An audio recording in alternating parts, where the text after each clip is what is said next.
Ladies and gentlemen, please join me in welcoming the graduates of the class of 2015.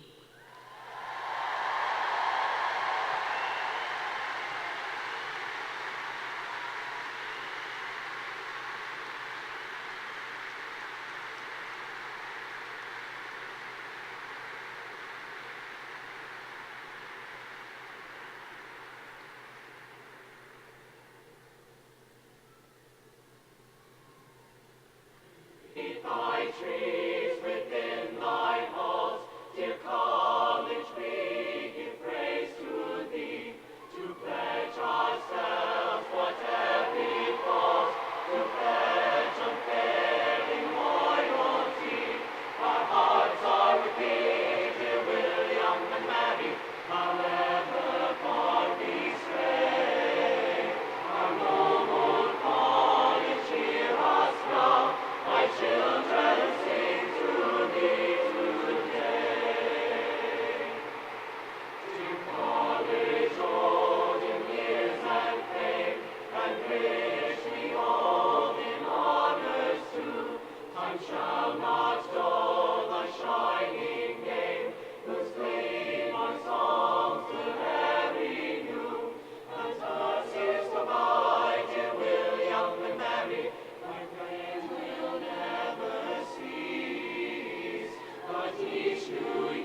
Children singing to thee.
of the College of William and Mary.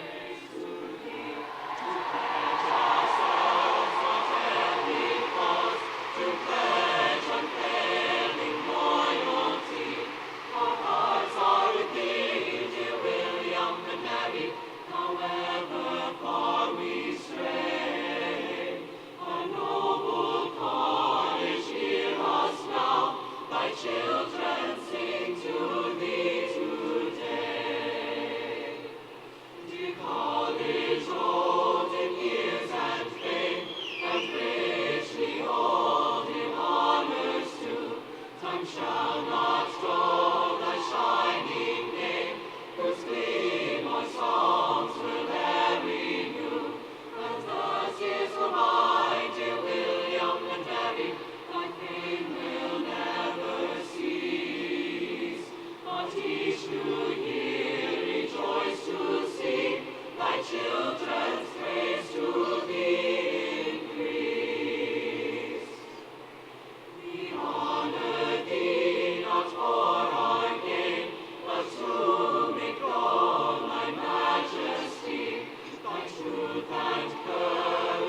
Welcoming the official party led by our Chancellor, the Honorable Robert M. Gates.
Please sit.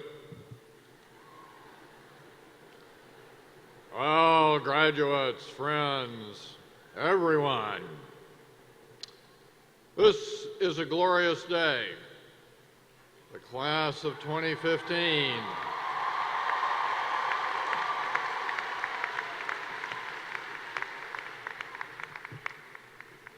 The great class of 2015.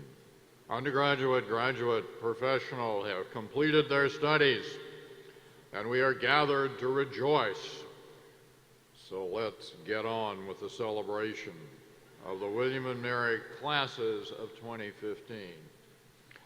In the year 1693, the reigning monarchs of Great Britain, King William and Queen Mary, issued a royal charter authorizing the establishment of a certain place of universal study, or perpetual college of good arts and sciences, to be located on the south side of the York River, to be supported and maintained in all time coming, to be called and denominated forever the College of William and Mary in Virginia. These commitments have been kept through the generations and over the centuries. We reaffirm them today in these commencement exercises. Members of the college's Board of Visitors are with us. They are vital. Please stand, Board.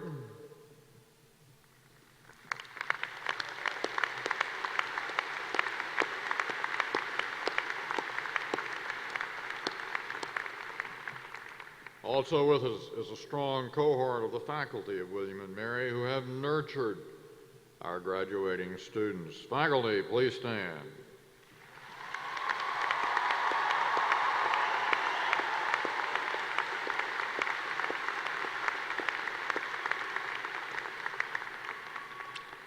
Several years ago, our students voted to tax themselves or their parents to provide funding to reward scholarly and teaching excellence. Let me introduce an especially gifted faculty member, the class of 2015 Professor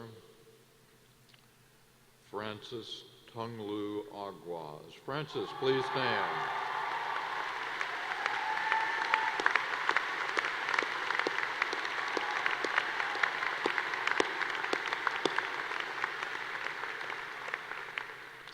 Three honorary marshals are selected by the senior class for today's exercises. This is a special distinction. Deb Boykin, Scott Ickes, Colleen Kennedy, please stand.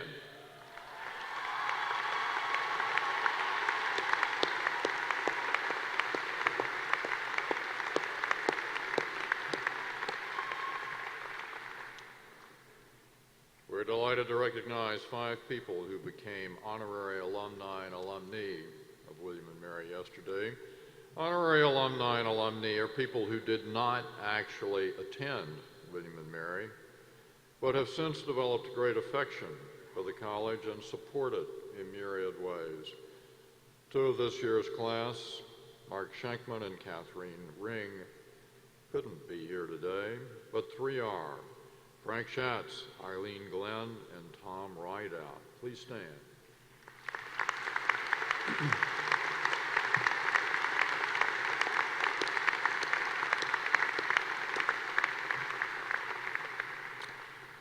William and Mary has had chancellors in the British tradition since 1693. We've enjoyed an especially brilliant run of recent chancellors, though our first American chancellor after the Revolutionary War was George Washington, who is in a class unto himself. But the recent run, no fleas on them. Chief Justice Warren Burger, then Prime Minister Margaret Thatcher, then Secretary of State Henry Kissinger, Justice of the United States Supreme Court Sandra Day O'Connor, and now our own alumnus class of 1965, Robert M. Gates.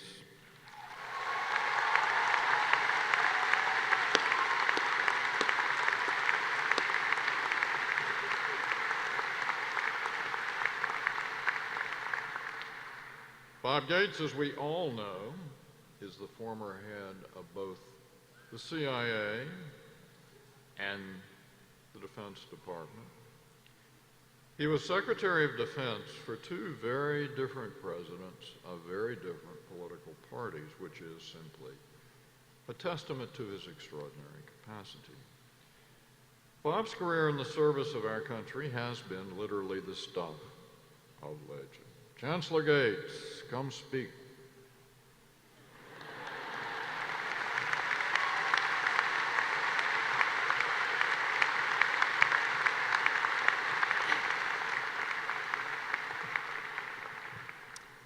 To the class of 2015, Congratulations.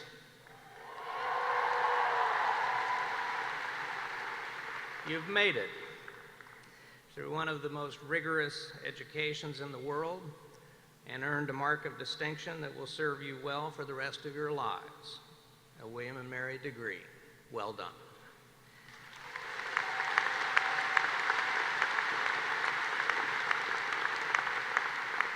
To the parents and families of the class of 2015, congratulations to you as well.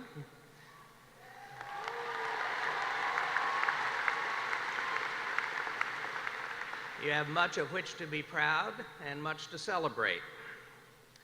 The last tuition check has cleared. Leave the last parking tickets up to the kids. This commencement is a special one for me, personally. It is the 50th since my own in 1965, as I reminded my classmates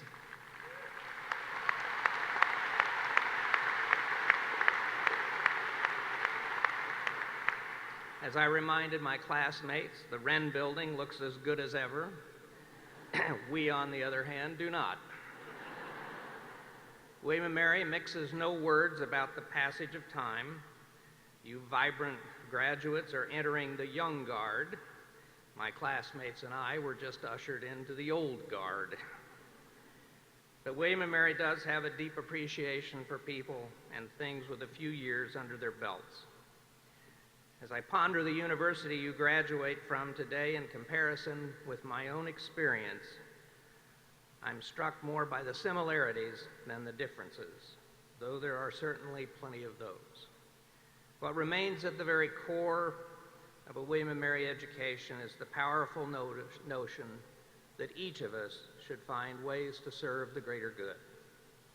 Maintaining William and Mary's timeless values amid all the pressures facing higher education today requires sustained leadership, people who are in it for the long haul. And we're fortunate to have those kind of leaders. To Taylor Reevely and the board, thank you for all you do for William and Mary. Likewise, each of us bears a responsibility to nurture our alma mater, the alma mater of a nation, and ensure it thrives for all time coming. Each generation of graduates has emerged like you, uncertain exactly what awaits you in life. But each did know that they were destined to make a difference. That legacy of service, of making a difference for our country, our communities, and for the world, is the greatest William and Mary tradition, and it's the most important one to continue. Today, as you receive the hard-earned mantle of William and Mary graduate, know that you too can make a difference in your life, and I am confident that you will. Again, congratulations, and God bless.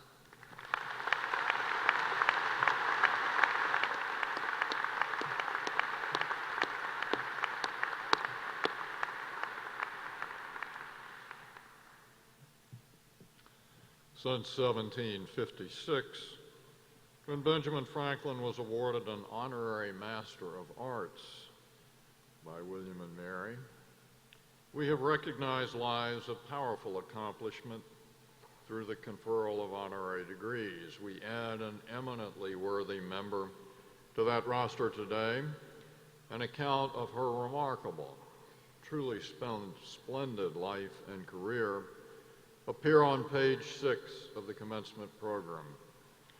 Now, Mr. Rector and Mr. Chancellor, please come forward and award the honorary degree.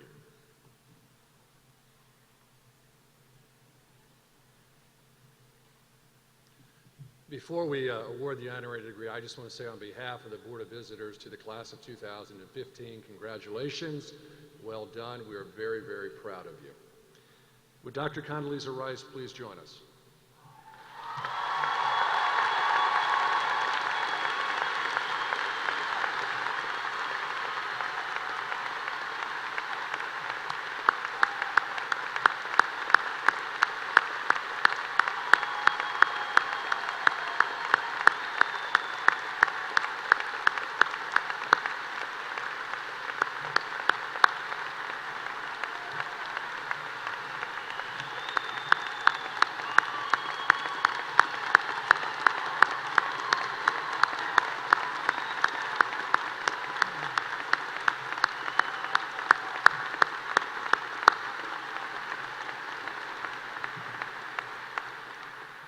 We call that a great William and Mary welcome. Condoleezza Rice, in all things a leader, yours is a life of remarkable accomplishment and service. A former Stanford president said of you, quote, "Everything she has done well." And you have done so many things very well. As the 66th Secretary of State, the first African American woman to hold the post, you logged more than 1 million miles of travel, the most ever.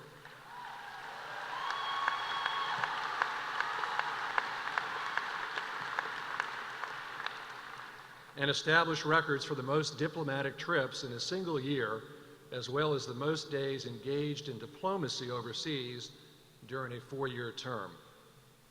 In 2001, you became the first woman in the role of National Security Advisor to the President. You had previously been Director and then Senior Director of Soviet and East European Affairs on the National Security Council. As Stanford's Provost from 1993 to 1999, the first woman, first African American, and the youngest person ever in the role, you were the Chief Academic and Budget Officer of one of the world's preeminent universities, an institution with 1,400 faculty, 14,000 students, and a $1.5 billion annual budget. Growing up in Birmingham, Alabama, you felt firsthand the impact of racial discrimination. A childhood playmate and friend was among the 4 girls killed in the 1963 bombing of the 16th Street Baptist Church. Your father, a Presbyterian minister, teacher, and football coach, and your mother, a teacher and musician, instilled in you a drive to succeed from a young age, emphasizing the need to be twice as good to overcome the era's systemic injustice. At 3, you began piano lessons and later performed with the Denver Symphony, Yo-Yo Ma, and Aretha Franklin.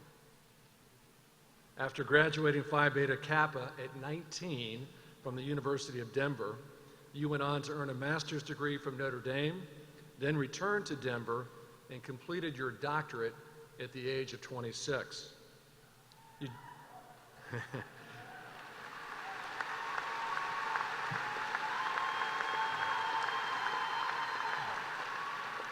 You joined the Stanford faculty and rose through the ranks to full professor and then served as the university's provost.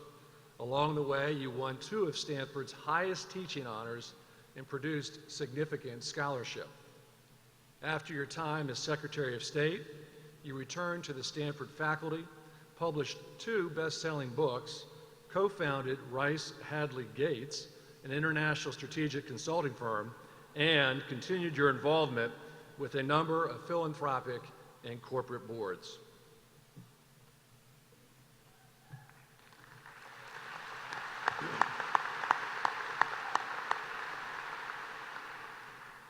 Condoleezza Rice, yours has truly been a life of vast accomplishment and striking service.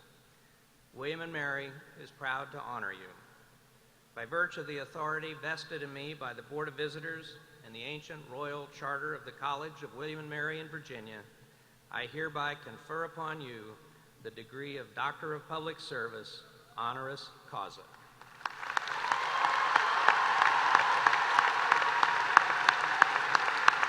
Congratulations.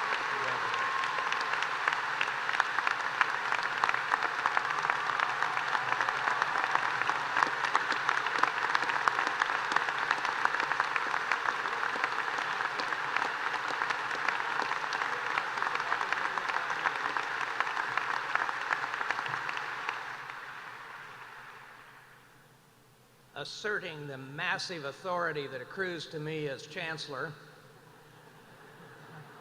I am preempting President Reevely to introduce our commencement speaker. Ladies and gentlemen, my dear friend and a very great American, Condoleezza Rice.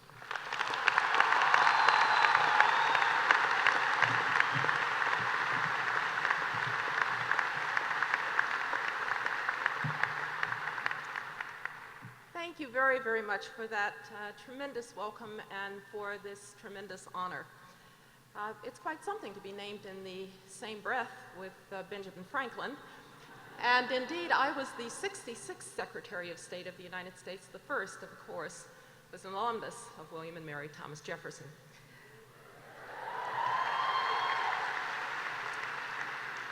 I want to thank my great friend and your Chancellor, Bob Gates.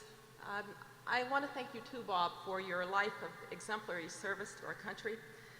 I want to thank the president of the college. President Reevely, you have done such a marvelous job of leading this fine institution. To the rector and Todd Stottlemyre and the board, thank you for your leadership of William and Mary. To the faculty who've guided these graduates through their academic paces to academic success, and to the staff who've nurtured them and cared for them. To family and friends, thank you for your support and love of these graduates, and to the class of 2015, congratulations.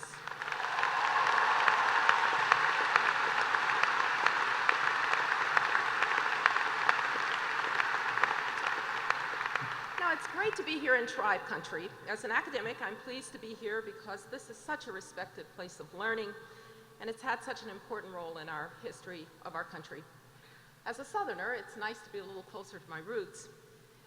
And as a sports fan, I want you to know that thanks to your football coach, Coach Laycock, I now have enough t-shirts and hats and golf balls to be a member of the Tribe for the rest of my life.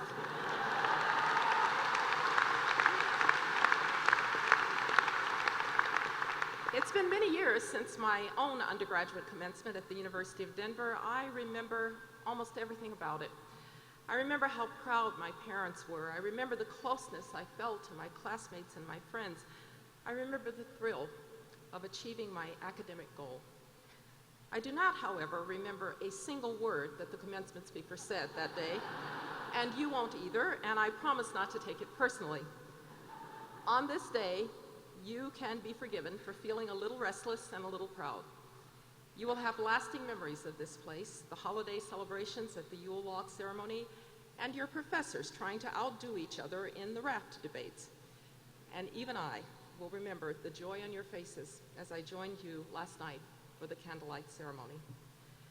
Those experiences have been a part of your journey together, a journey that ends today in celebration of your educational achievements at this highly respected institution. Education is transformative. It literally changes lives. That is why people over the centuries have worked so hard to become educated. Education is more than any other force can help to erase arbitrary divisions of race and class and culture and unlock every person's God-given potential. This belief is very personal for me. It has long been an article of faith in my family. I first learned of this idea through stories about my paternal grandfather, a real family hero named John Wesley Rice, Sr. Granddaddy Rice was a sharecropper's son in Utah. That would be E-U-T-A-W, I'm not kidding, Alabama. And when he was a young man of about 19, he decided he wanted to get book learning in a college. And so he asked how a colored man, that was the parlance of the day, could go to college. And they told him there was this little Presbyterian school about 30 miles away called Stillman College. So he saved up his cotton for tuition. He went off to Stillman College. And after the first year, they said, so how are you going to pay for the second year? He said, well, I'm out of cotton. They said, you're out of luck. But thinking quickly, Granddaddy Rice said, so how are those other boys going to college? They said, well, you see, they have what's called a scholarship. And if you wanted to be a Presbyterian minister, then you could have a scholarship too. Granddaddy Rice said, you know, that is exactly what I had in mind. And my family has been college educated and Presbyterian ever since.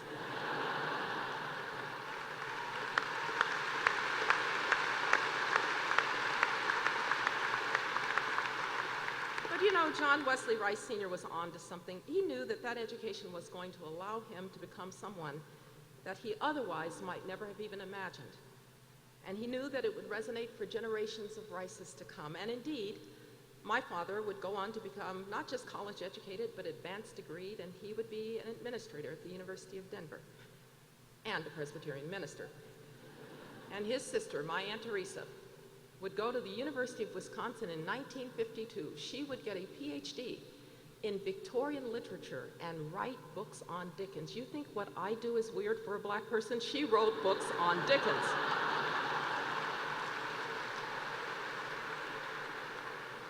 Because of all that my grandfather and others of my ancestors endured, poverty and segregation, really second-class citizenship, they understood that education was a privilege, not a right, and that it therefore conferred certain obligations. And so today, I would like to talk a little bit with you about the important responsibilities of educated people.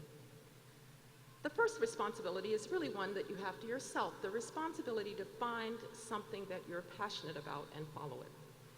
I don't mean just any old thing that interests you, not just something that you might or might not do, but that one unique calling that you can't do without. As an educated person, you have the opportunity to spend your life doing what you love. And you should never forget that many people don't enjoy such a rare privilege. As you work to find your passion, you should know that sometimes your passion finds you. That's exactly what happened to me, because you see, my first passion was to be a concert pianist. I could read music before I could read. But at the end of my sophomore year, I started encountering prodigies, 12-year-olds who could play from sight what it had taken me all year to learn, and I was 17. And I thought, uh-oh, I'm about to end up playing a piano in a piano bar, or maybe teaching 13-year-olds to murder Beethoven, or maybe I'll be one of those people playing the piano while you're shopping in the department store. But I am not going to play Carnegie Hall. So I went to my parents, and I had the following conversation. Mom and Dad, I've decided to change my major. To what are you changing your major, dear? I don't know, but it's not going to be music. You don't know what you want to do with your life. Well, it's my life. Well, it's our money. Find a major. I went back to college in desperate search of a major, and my first thought was English literature. Now, with all due respect to the English literature faculty out there, I hated it. So now it's winter quarter of junior year, and I decide on state and local government. That sounded practical.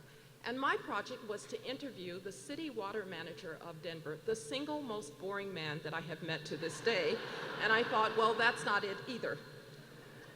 But then in the spring quarter of my junior year, I wandered into a course taught by a Czech refugee, a man named Joseph Corbell, whose daughter was named Madeline Albright.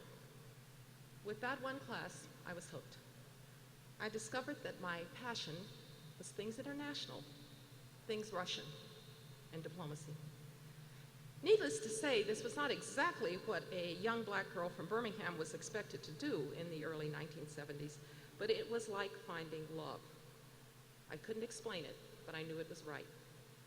And you know something else? Several years later, as I was taking off from a helicopter from the south line of the White House, serving President George H.W. Bush as his Soviet specialist, I sat there with Mikhail Gorbachev, his wife, the Secret Service, and me.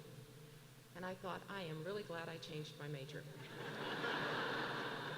It just shows you that your passion may be hard to spot. So keep an open mind and keep searching. And when you find your passion, it is yours, not what someone else thinks it should be. Don't let anyone define your passion for you because of your gender or the color of your skin.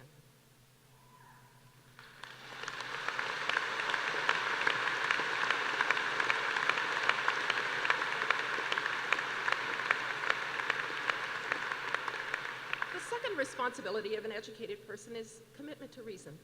Here at William and Mary, you haven't been taught what to think, but how to think. How to ask questions, how to reject assumptions, how to seek knowledge. In short, how to exercise reason. This experience will sustain you for the rest of your lives, but no one should assume that a life of reason is easy. To the contrary, it takes a great deal of courage and honesty. The only way that you will grow intellectually is by examining your opinions, attacking your prejudices constantly and completely with the force of your reason. This can be unsettling, and it can be tempting instead to opt for the comfort of a life without questions. It's possible today to live in an echo chamber that serves only to reinforce your own high opinion of yourself and what you think. That is a temptation that educated people must reject. There is nothing wrong with holding an opinion and holding it passionately. But at those times when you've decided that you are absolutely right, go and find someone who disagrees. Don't allow yourself the easy course of the constant amen to everything that you say. A commitment to reason leads to your third responsibility as an educated person, which is the rejection of false pride. It is natural, especially among the educated, to want to credit your success to your own intelligence and hard work and judgment.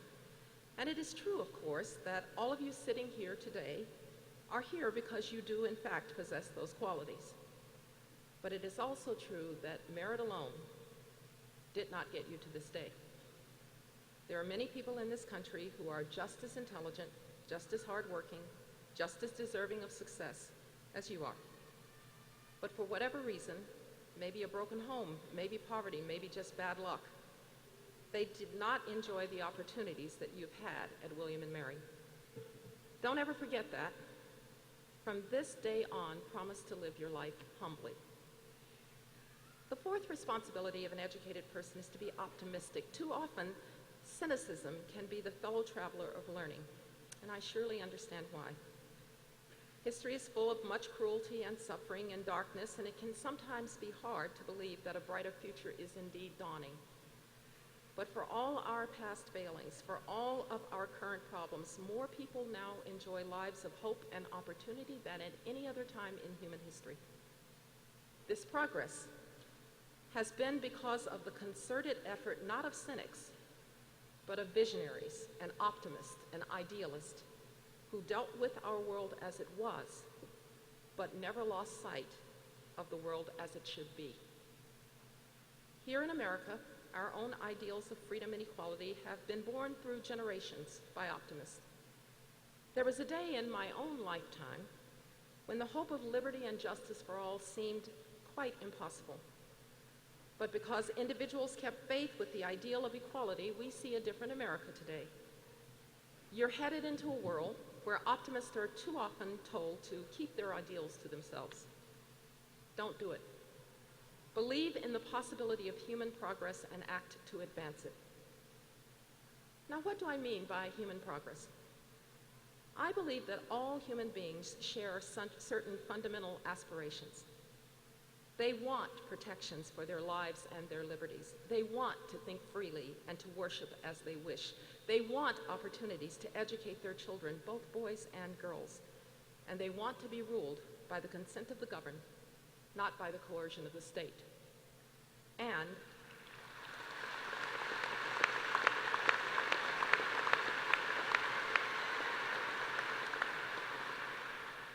they want to be treated with respect, no matter who they are or how they look. This challenges us to accept and embrace difference. All too often, difference has been used to divide and to dehumanize. I grew up in Birmingham, Alabama, the Birmingham of Bull Connor and the Ku Klux Klan and church bombings, a place that was once quite properly described as the most segregated big city in America. I know how it feels to hold aspirations when your neighbors think that you are incapable or uninterested in anything higher, and perhaps there are some members of this audience who have faced that from time to time. We have not and will not quickly erase the lasting impact of our birth defect of slavery, or the follow-on challenge of overcoming prejudices about one another. But please remember this. We do not have a constitutional right not to be offended. We are Americans.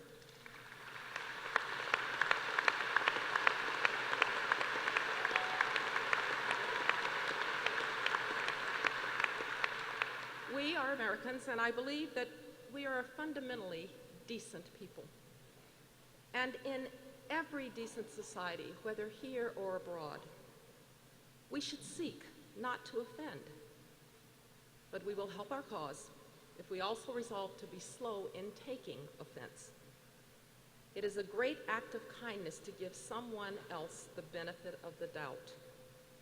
Try to react to others as you would hope they would react to you, no matter the color of their skin and no matter the color of yours. And as we look from here out into the world where men and women seek the very basic liberties that we enjoy, let us remember that they are indeed different, but their desires for freedom are like ours.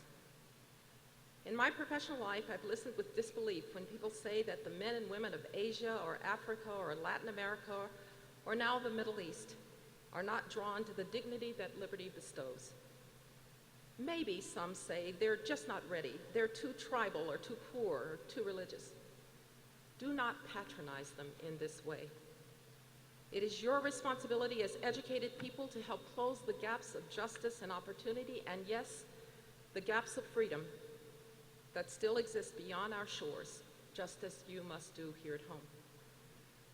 At William & Mary, I know the mission of service is very close to the heart of this college, a recognized model for service learning. The ideal of service to others has inspired this class and those before to devote thousands of hours of your own time to help those in need. Yes, your service has and will help them, but it is true that it helps you more.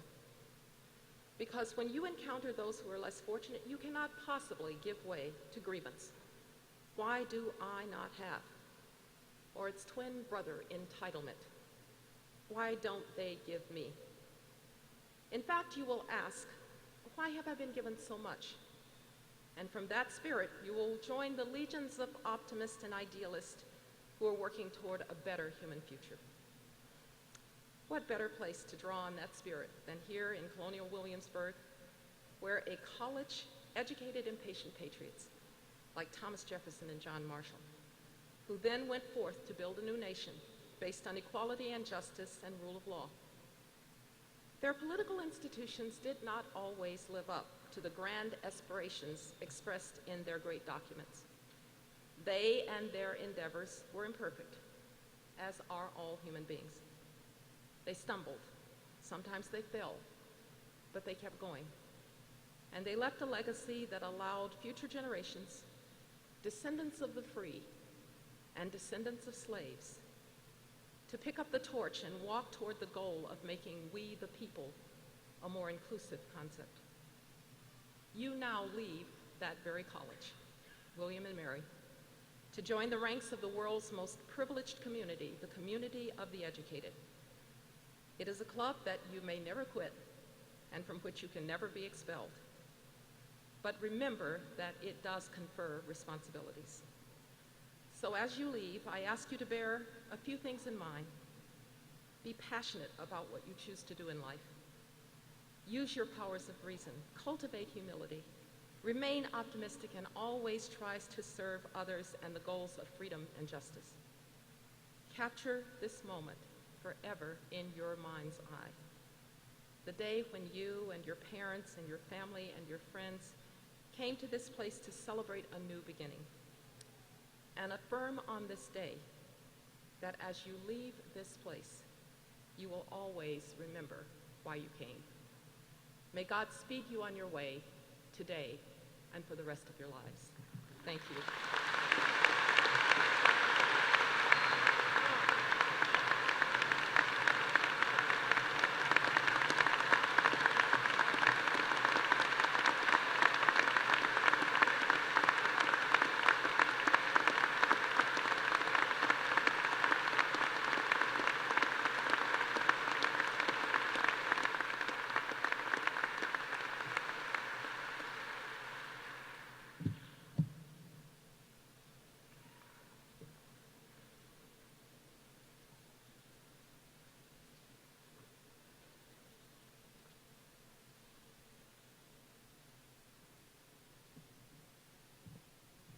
Dr. Rice, those were winsome, compelling, powerful commencement remarks, and we are really grateful to have you with us.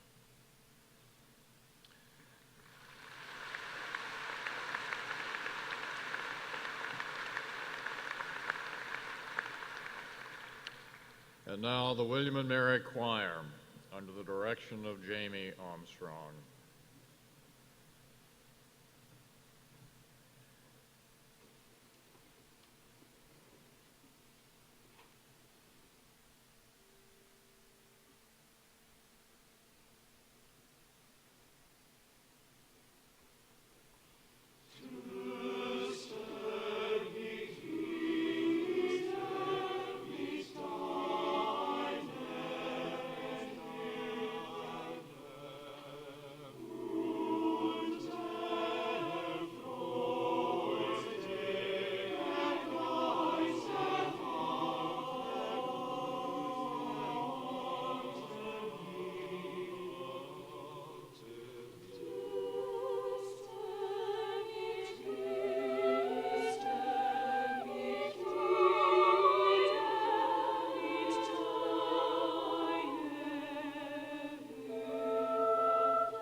Thank you, choir. That was magnificent as always. Now we move to awards and prizes. There is an insert in the commencement program detailing the accomplishments of those about to be honored. My words about each will be a mere suggestion, a mere scintilla, sketching their celestial magnificence. We have some distance to travel with awards, and I plan to move along, much like a hare, that's H-A-R-E, in full flight. The Lord Botetourt Medal, established in 1772 for the honor and encouragement of literary merit, goes to the graduating senior. With the greatest distinction in scholarship, today the Botetourt Medal goes to Ellen Catherine Chaffray. Ellen.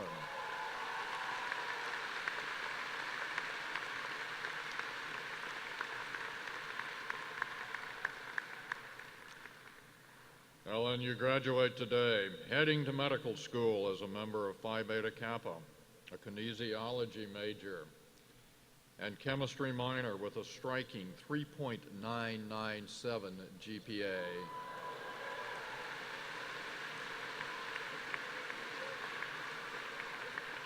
That is just a hair short of a perfect 4.0.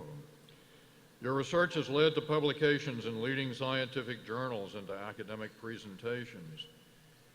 In addition to your glittering academic achievements, you were a star on the tribe's lacrosse team.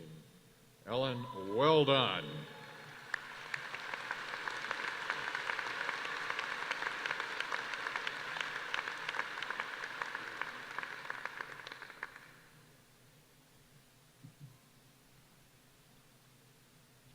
The James Frederick Carr Memorial Cup goes to the graduating senior who best combines the qualities of character, scholarship, and leadership. James Carr came to William & Mary in 1914, served with distinction in the First World War, and lost his life before he could return to the college. This year, the Carr Cup belongs to Laura Elizabeth Pugh.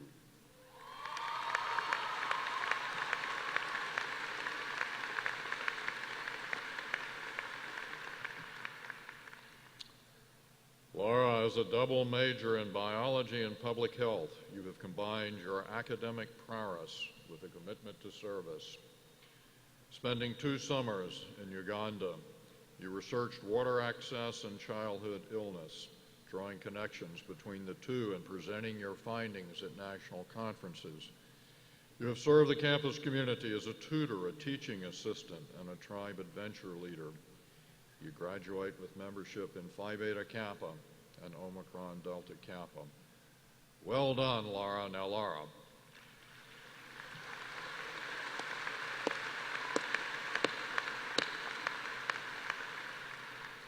There is a slight caveat on the Carr Cup, and that is it's a really nifty-looking cup. And I'm going to give it to you, and you can hold it for a second. But then you got to give it back to me. And with steely confidence, your name will be inscribed on it. And when you give it back to me, I will give you a certificate.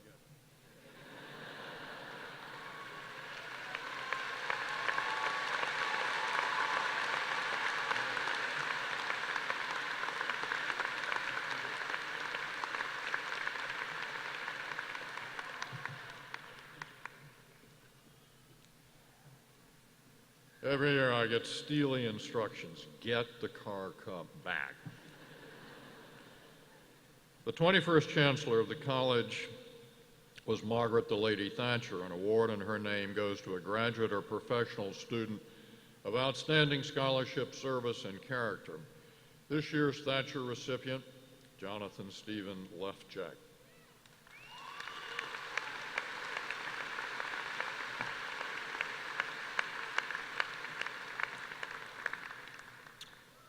John, you were described as an exemplary student, an outstanding scientist, and a guru in statistics. During your time at VIMS, you published several papers in peer-reviewed journals. You embraced the challenge of learning an exotic statistical language, became expert in it, and led workshops for your VIMS colleagues. Your dissertation on trophic relationships of fauna in seagrass beds in the Chesapeake Bay promises to be in the vanguard of marine ecology. John, congratulations, and you get to keep your cup.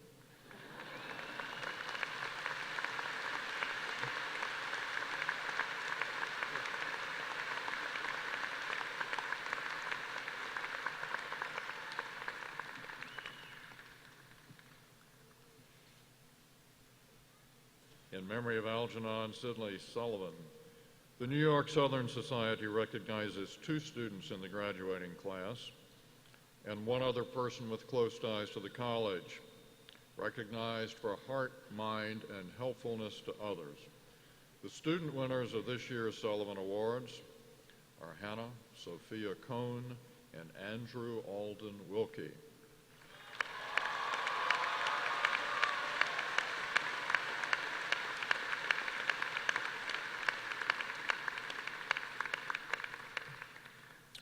Anna, you represent the finest qualities of heart, mind, and character. Your involvement on campus reflects an abiding concern for others. With a self-designed major in peace and conflict studies, you spent a semester studying in Israel. On campus, you served as an orientation aide and a coordinator in the Center for Student Diversity. You spearheaded a student assembly survey that will prove valuable to our campus task force on race and race relations. Drew, as might be expected of an Eagle Scout, you have been a force for good during your time at William & Mary, always asking, how can I help? Time and again, you have focused on positive solutions. You're recognized by your fellow students as an unselfish advocate and trusted advisor. Your work with the Student Assembly as its Chief of Staff has been powerfully constructive. You graduate today as a double major in government and finance, having made a lasting impact on your alma mater. Hannah and Drew, we are proud of you.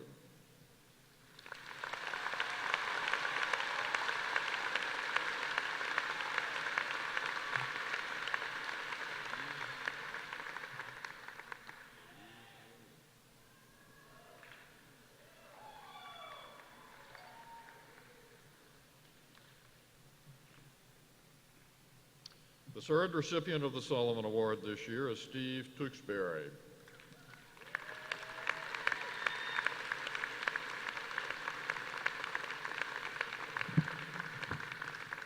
Steve, as Executive Director of University Events, you are known for your mastery of campus happenings, from the smallest and tamest happenings to the largest and most ferocious. Your skill, experience, and bedside manner are extraordinary.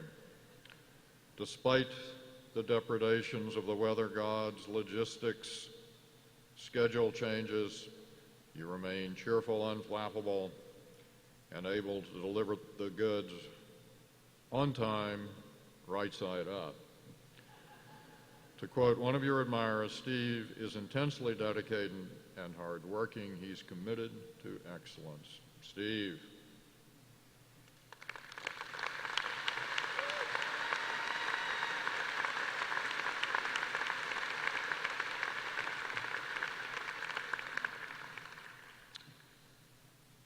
In honor of Thomas A. Graves, Jr., who retired in 1985, after almost 14 years as president of William & Mary, the Graves Award recognizes sustained excellence in teaching. This year we have two distinguished recipients, Jonathan Aries and Bill Geary.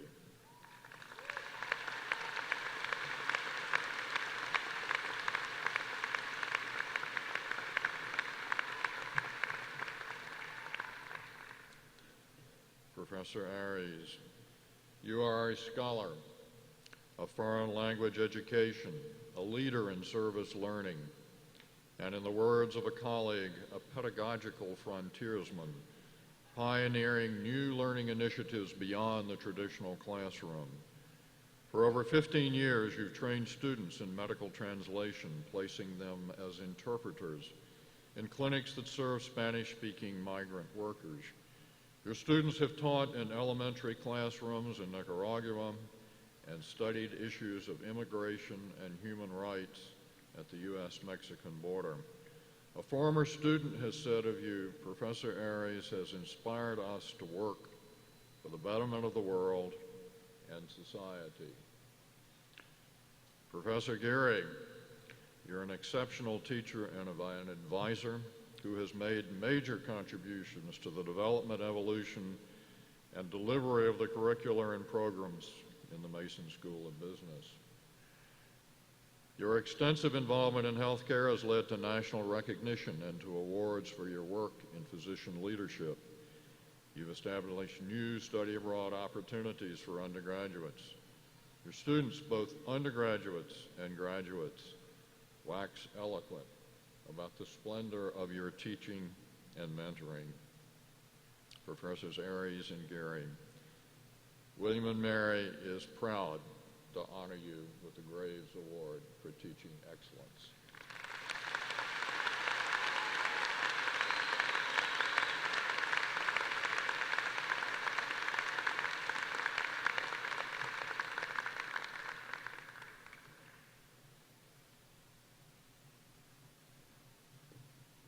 Oh, wait.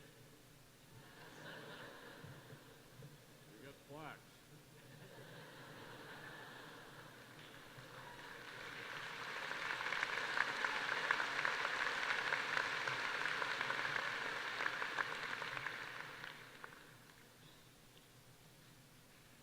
also see we forgot to give Dr. Rice her diploma.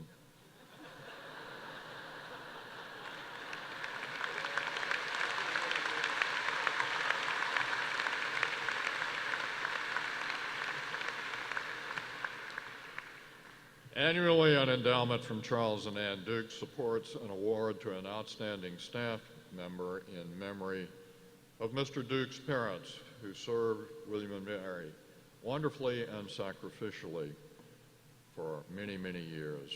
Monday, we celebrate this year's recipient of the Duke Award, Diane Dudley.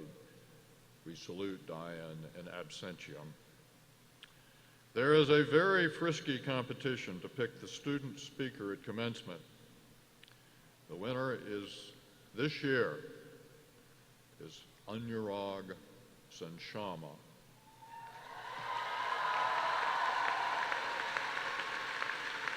Anurag is graduating today with a degree in physics.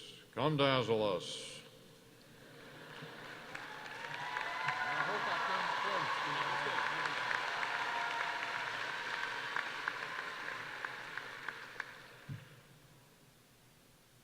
Congratulations, class of 2015.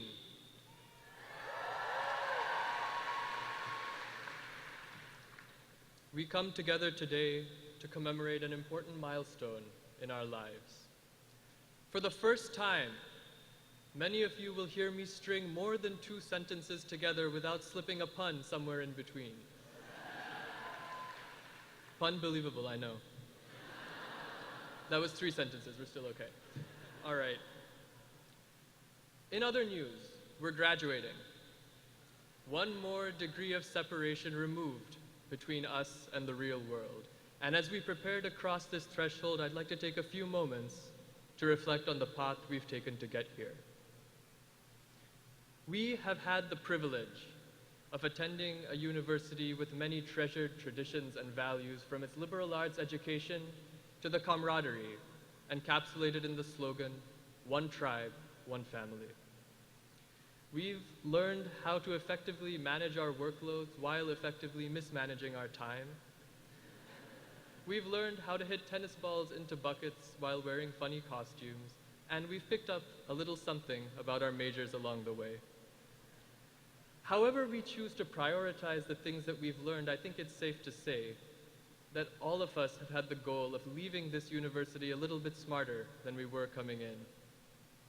But in a school with such a strong academic tradition, perhaps the supreme lesson we can take away is the value of being stupid. The fear of looking stupid is something we can all relate to. I remember the first concert I ever played with the College Wind Ensemble. I was so worried about when to come in on my solo that I neglected to come in at all. The audience was treated to the sound of silence, accompanied by chamber winds. Whether it's stage fright, feeling nervous to participate in class discussions, or skirting around social encounters for fear of embarrassing oneself, I think all of us will admit that sometimes the fear of looking stupid prevents us from capitalizing on the opportunities we are given. But other experiences tell us that revealing our ignorance truly can be bliss. Out of the spotlight, we revel in having our minds blown, whether by the latest scientific discoveries or beautiful snow sculptures on the sunken gardens.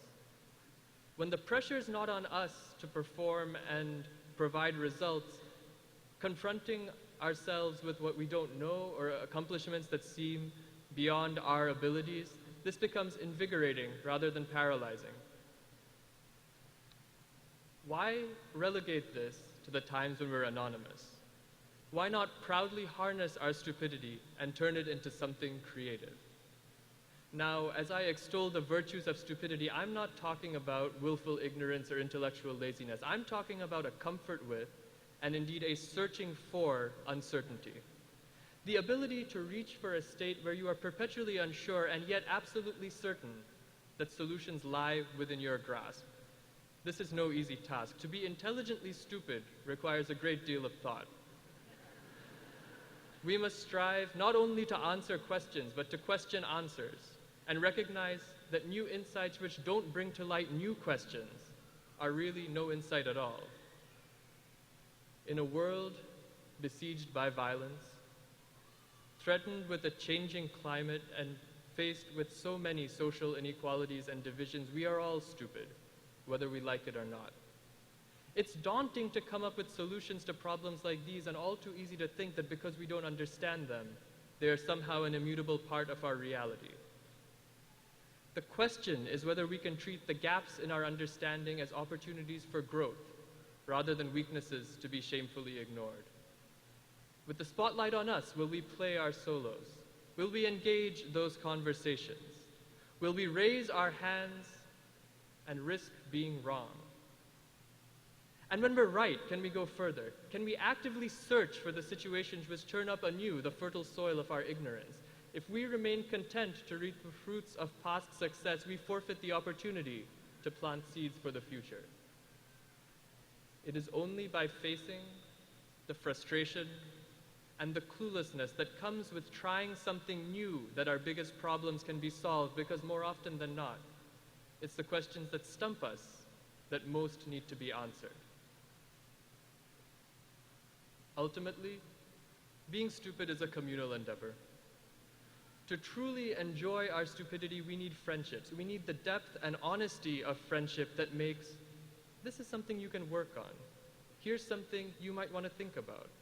The greatest compliment you could ever hope to receive, because the ability to criticize and be criticized has its foundation in absolute trust. I've found those friendships here at William & Mary. From the physics community to the music community, from my freshman dorm to the Casa Hispanica to all the other wonderful people I've met over the course of my undergraduate career. And these are the friendships I hope to build on in the future. To my family, for their constant support. To all the faculty and staff for providing us with an education and a home here on campus. And to each and every one of you, my classmates and friends, thank you. Thank you so much for 4 amazing years. I am proud to graduate a part of this, one tribe, one family. Thank you very much.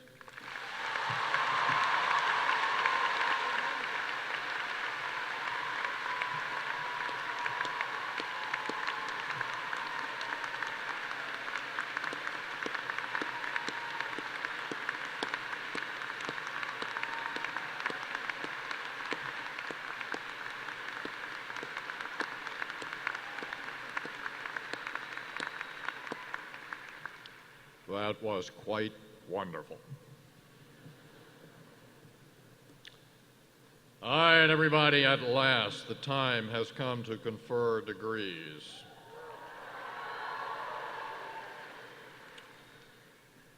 Today, William & Mary graduates the first class from our joint degree program with St. Andrews University in Scotland.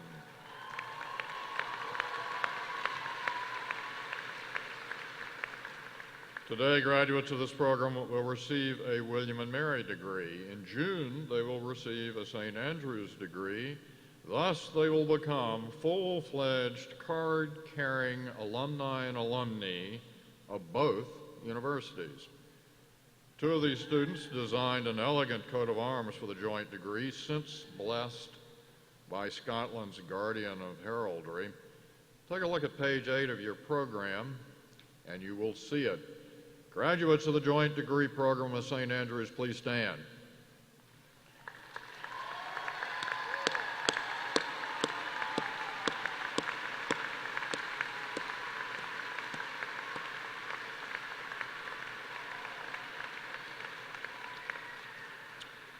Representatives from St. Andrews are with us. Its proctor, Professor Lorna Milnam, and Professor Rank M. Mueller.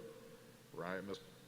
Frank served as St. Andrews' first academic advisor for the joint program. Lorna and Frank, please stand.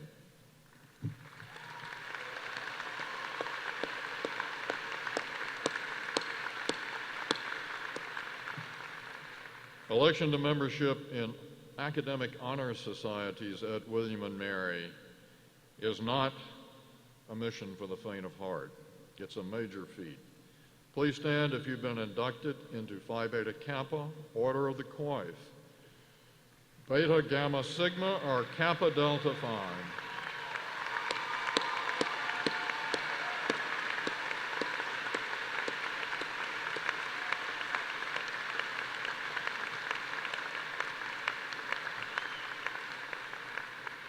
Thank you. Provost Halloran.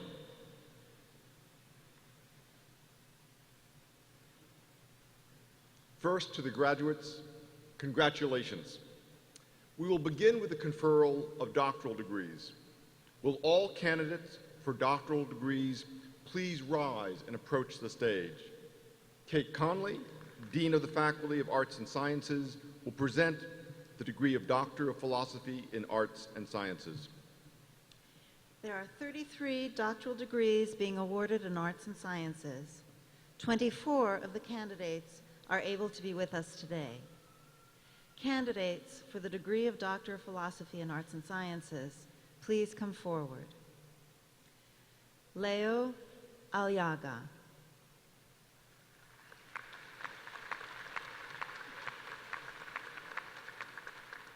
Juan Carlos Cornejo.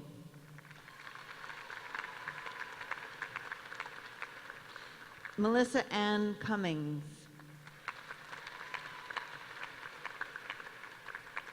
Bo Dong.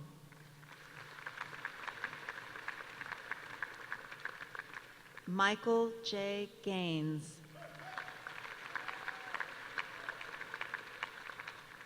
Sarah Gentry Glosson.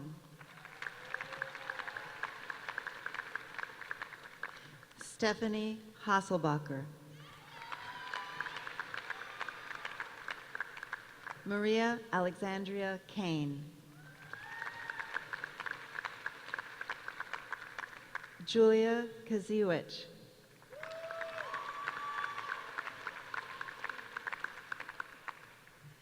Lindsay Mitchell Kiter.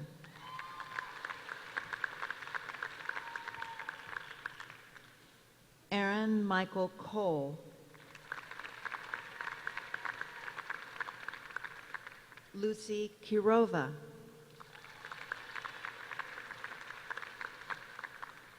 Joshua Allen McGee.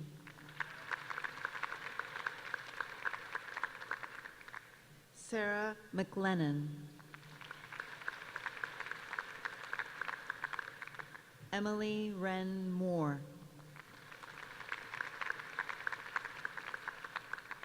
Justin Andrew Paraso. Roxanne Victoria Pickens.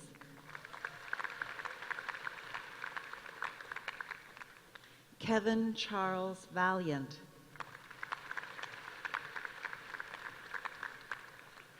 Lei Wang.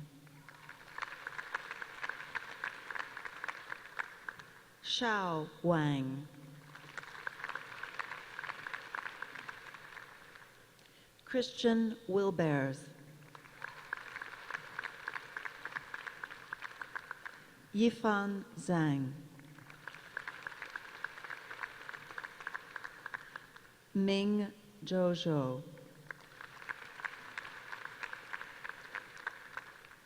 Austin Ziltz.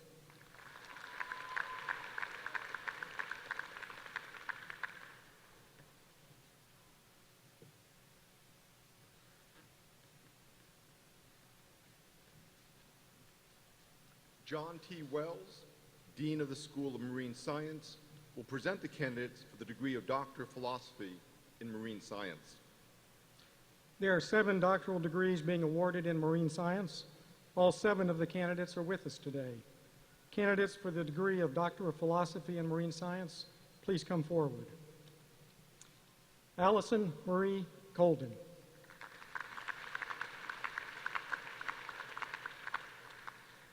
Allison Laurel Deary. Katie May Lauman. Jonathan Stephen Lefchek.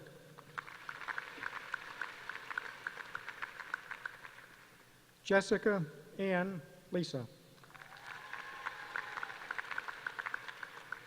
Jennifer Marie Martin.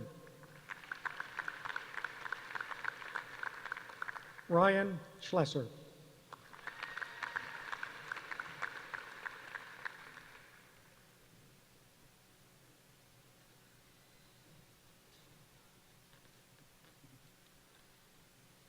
Spencer G. Niles, Dean of the School of Education, will present the candidates for the degree of Doctor of Philosophy in Education and Doctor of Education. There are 36 candidates for doctoral degrees in education. 27 of the candidates are with us today. The candidates for the degree of Doctor of Philosophy in Education and Doctor of Education, please come forward. Duna Mashan Alkuhadar. E. Randon Arnoldson. Ludine Barthelis. Leslie Leroy Bohan. Shannon S. Butler. Jeffrey Kyle Christensen. Michelle Lee Syhak.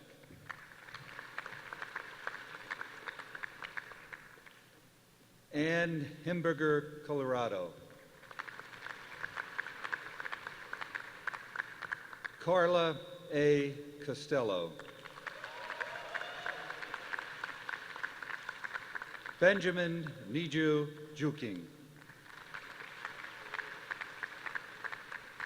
Elaine Butler Gould.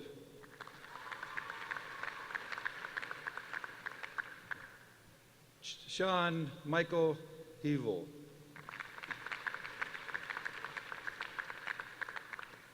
Jacqueline Rochelle Joe. Jacob David Joseph.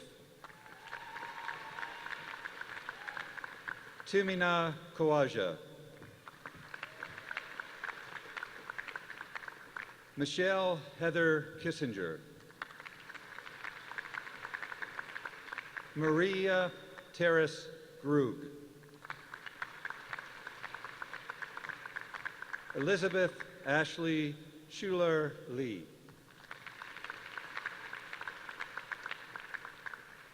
Tina Musara Manjalik Mott.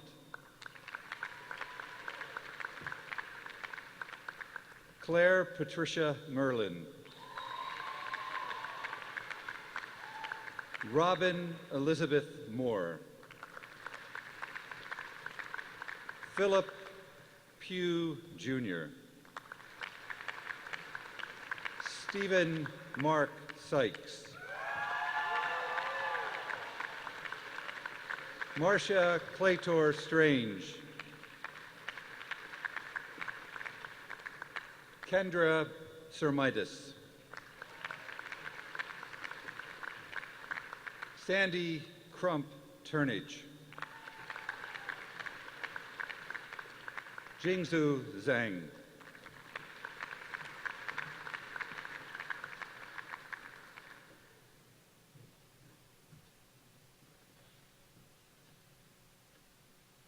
I think it's my turn.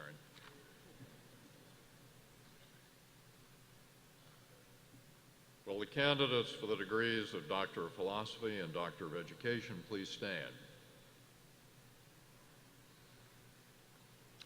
By the authority vested in me by the Board of Visitors of the College of William and Mary in Virginia, I confer upon each of you as appropriate the degree of Doctor of Philosophy or Doctor of Education, and welcome you into the ancient and honorable community of scholars. Congratulations. Please sit.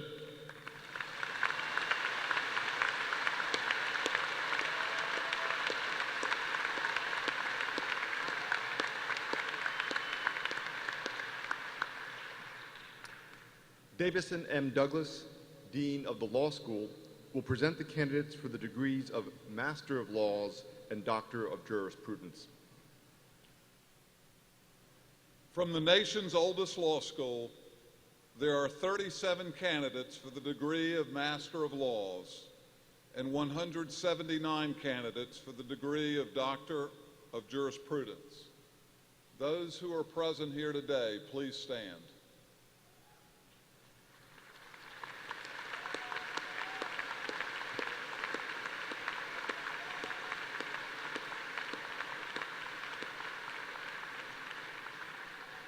By virtue of the authority vested in me, I confer upon each of you as appropriate the degree of Master of Laws or Doctor of Jurisprudence, and declare that you are well prepared to protect and advance the rule of law in this country and other countries. Please sit.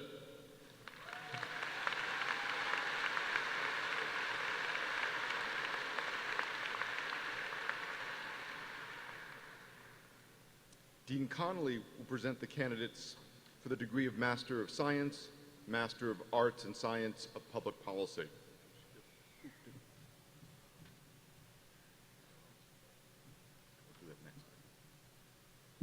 There are 43 candidates for the degree of Master of Science, 43 for Master of Arts, and 18 for the Master of Public Policy. Those present, please rise.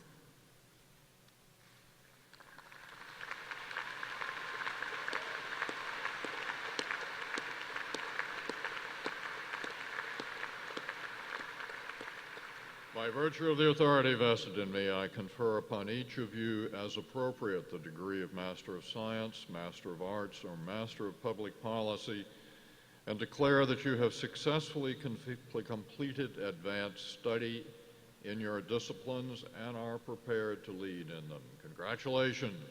Please sit.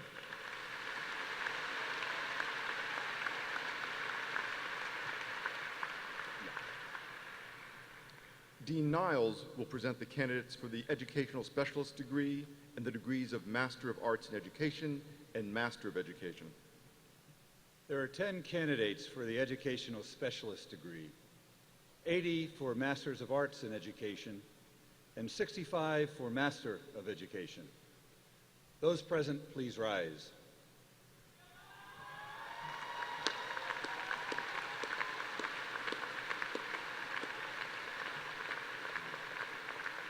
By virtue of the authority vested in me, I confer upon each of you as appropriate the degree of Educational Specialist, Master of Arts in Education, or Master of Education, and declare you well prepared to help nurture the schools of our Commonwealth and nation. Congratulations. Please sit.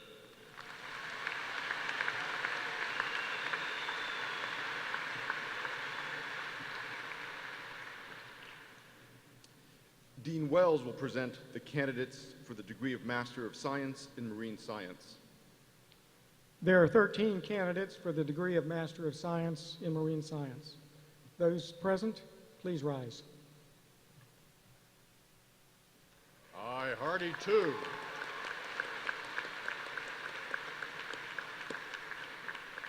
By virtue of the authority vested in me, I confer upon you the degree of Master of Science and declare that you have successfully completed advanced study in marine science and are well prepared to lead in that sphere. Congratulations. Please sit.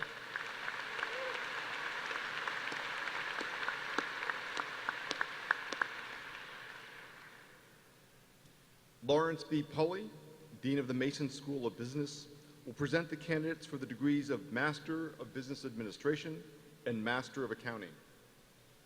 There are 181 candidates for the degree of Master of Business Administration and 109 for Master of Accounting. Those present, please rise.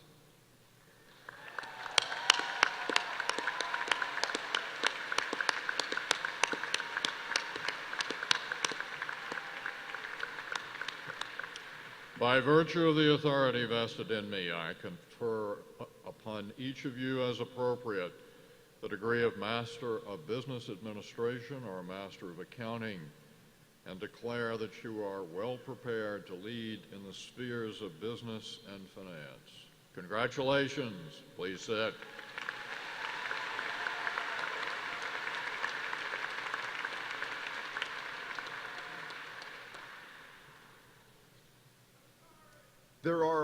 1,672 candidates for the baccalaureate degrees. The deans will now...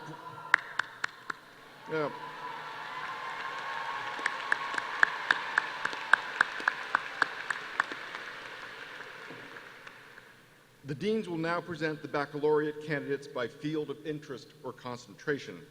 Dean Pulley will present the candidates for the degree of Bachelor of Business Administration. Candidates for the degree of Bachelor of Business Administration, please rise as I introduce your concentration and then be seated. Accounting.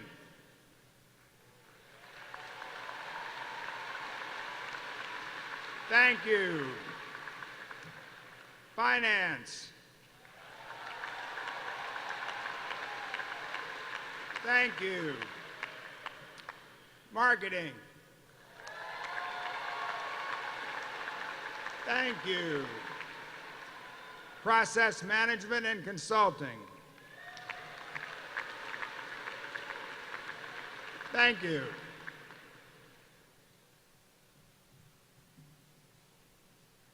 Candidates for the degrees of Bachelor of Science and Bachelor of Arts, please rise as I introduce your concentration and then be seated. Africana Studies. Thank you. American Studies.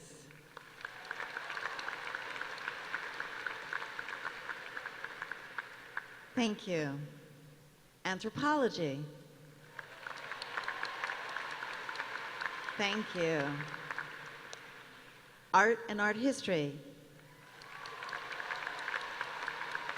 Thank you. Biology.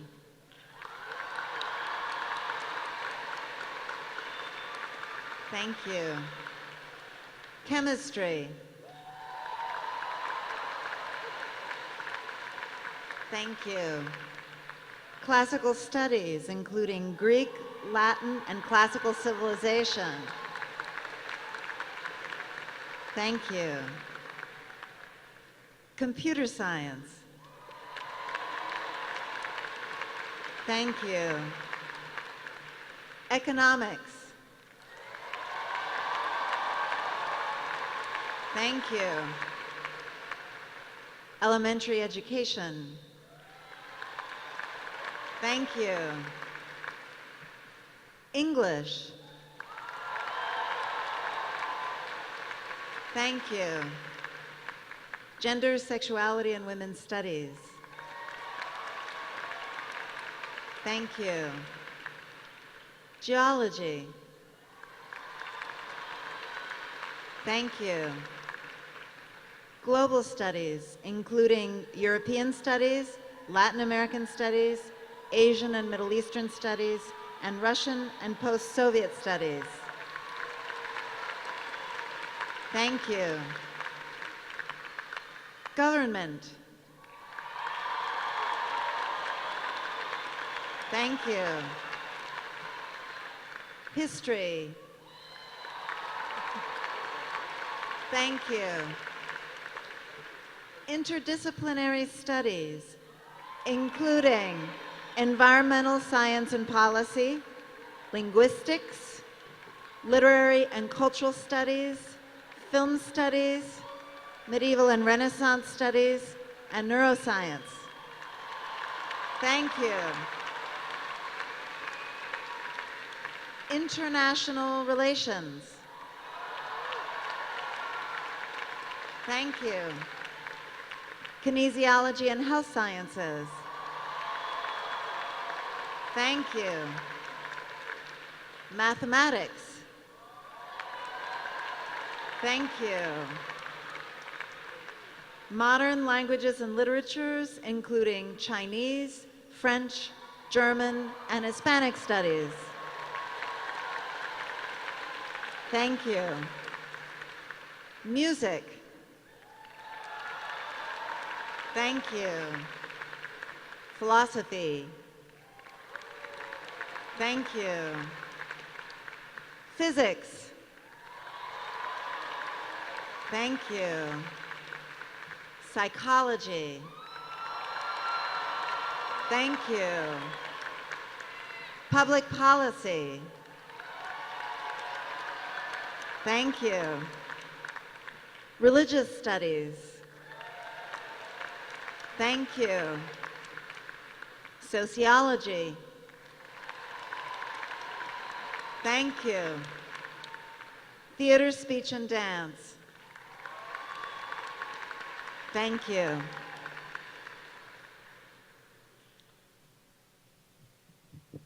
Now, all the candidates for bachelor's degrees, please stand as one great tribe united.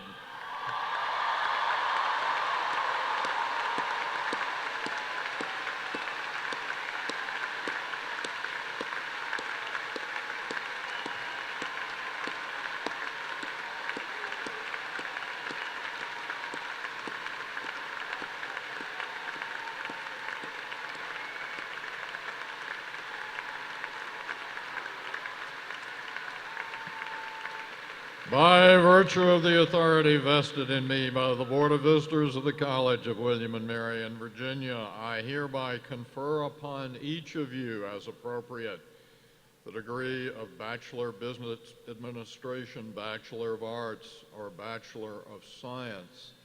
And I welcome each of you into the community of educated women and men well prepared to make a difference for the better in your communities, states, and nations. Congratulations. Please sit.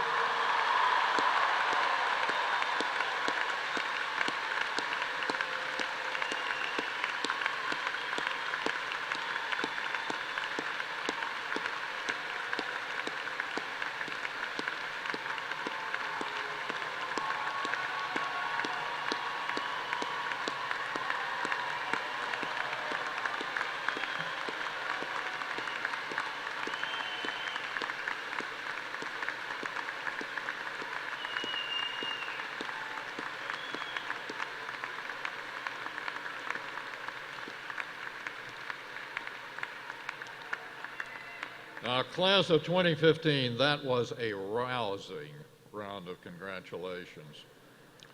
For hundreds of years, William and Mary people have served with distinction first in colonial and then in the United States Armed Forces. That tradition is represented at William and Mary by our Army ROTC program. Yesterday, the Army commissioned 9 William and Mary students as second lieutenants. Please stand and receive our thanks.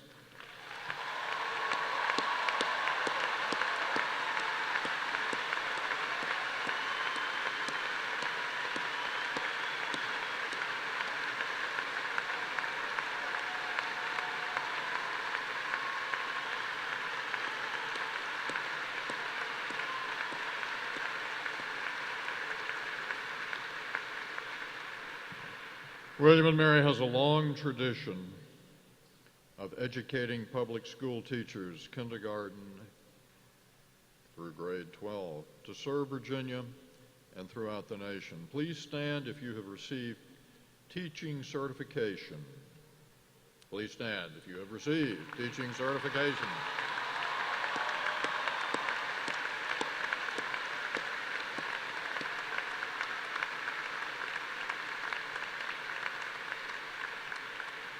Thank you. To recognize the global reach of William and Mary, I ask all of our international students and all of our other graduates who have studied, worked, or served abroad during their time at William and Mary to stand.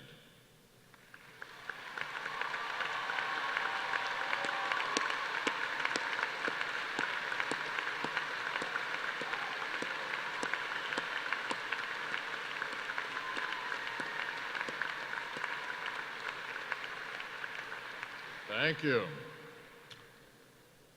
Be of good cheer, everyone. We approach the end of these ceremonies.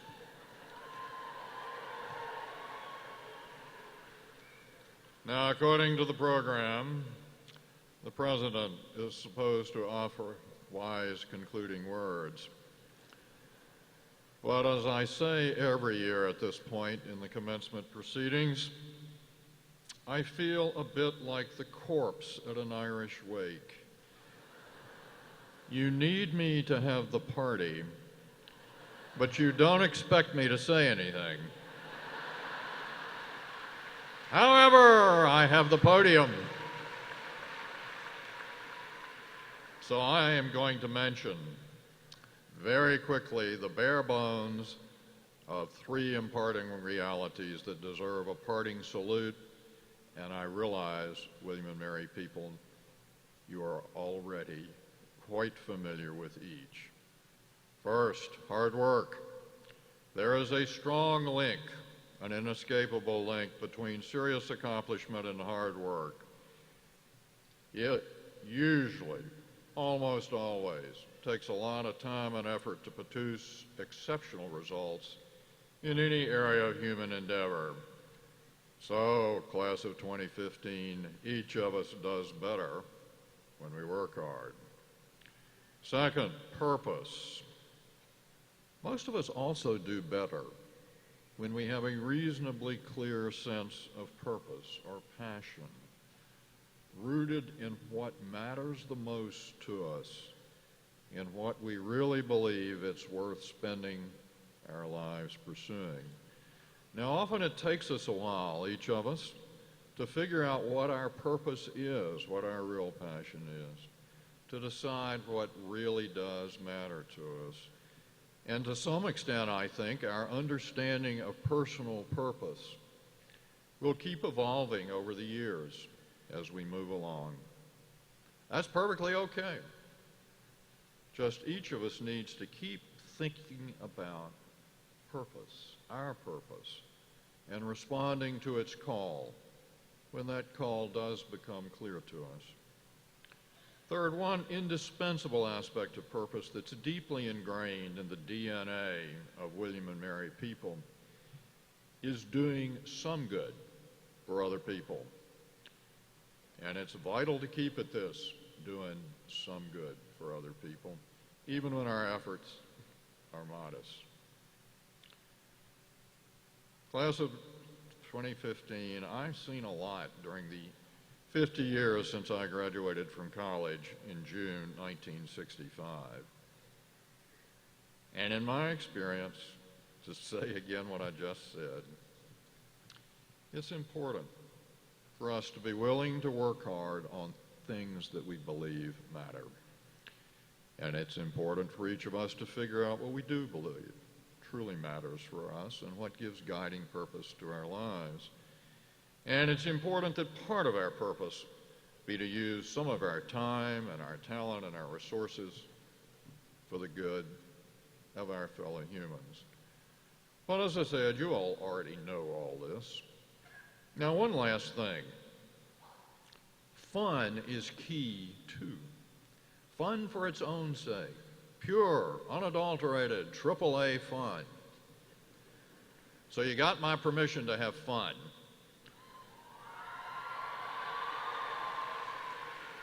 And in the genre of fun, it's time for a rousing cheer, a roaring salute to our royal progenitors, King William and Queen Mary, and then a roaring salute to the marvelous class of 2015. After all, without our royal progenitors, we wouldn't be here. Then we'll cheer for you, graduates. If you hadn't scaled William and Mary's academic heights and emerged on top with your fur intact, we wouldn't be here either. Now, we're going to do this in a call and response mode. I'll call for a cheer for King William, and we'll all respond William 3 times. I'll do the same thing for Queen Mary and then the class of 2015. This is not complicated. It works smashingly well if everybody cooperates. Now, everybody on that side of the hall, you're William. Same thing on the podium. Everybody on this side of the hall, you're Mary. Now, if you're not sure which side of the hall you're on, do not be troubled. Pick one side or both. All right, everybody got it? This side is William. If we don't do it well, we'll repeat it. Friends, A salute to King William. William. William. William. And friends, a salute to Queen Mary. Mary. Mary. Mary. The King and Queen feel warmly wanted. And now the greatest cheer of all for the great class of 2015. All right, everybody, for 2015, 2015, 2015, 2015.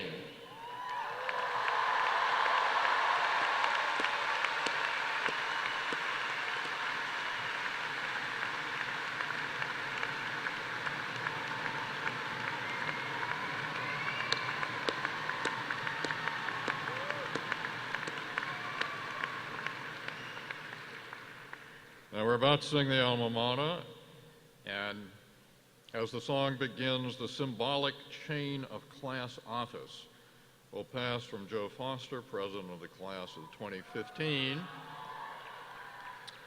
to Mark Bland, president of the class of 2016. And on the last verse of the alma mater, the William and Mary Maces will pass from the outgoing to the newly elected leaders of the undergraduate and graduate student bodies. After the alma mater, while the platform party leaves the hall, I ask all the rest of us to remain in place. Once the platform party is gone, I will officially close the academic year and then plunge us into a final bout of friskiness. Now, the alma mater. The alma mater really likes to be sung. If you don't remember the words, they're on page 11 of the program. It doesn't matter whether you sing well or not. It does not matter whether you're male or female or whatever. Let's really raise the rafters with the alma mater. Choir, lead us.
Now that the recessional is complete and that the symbolic emblems of office have been exchanged, I declare that the 2014-2015 session of the 322nd year of the College of William and Mary is closed. But there is a bit more. I see a mound to my left.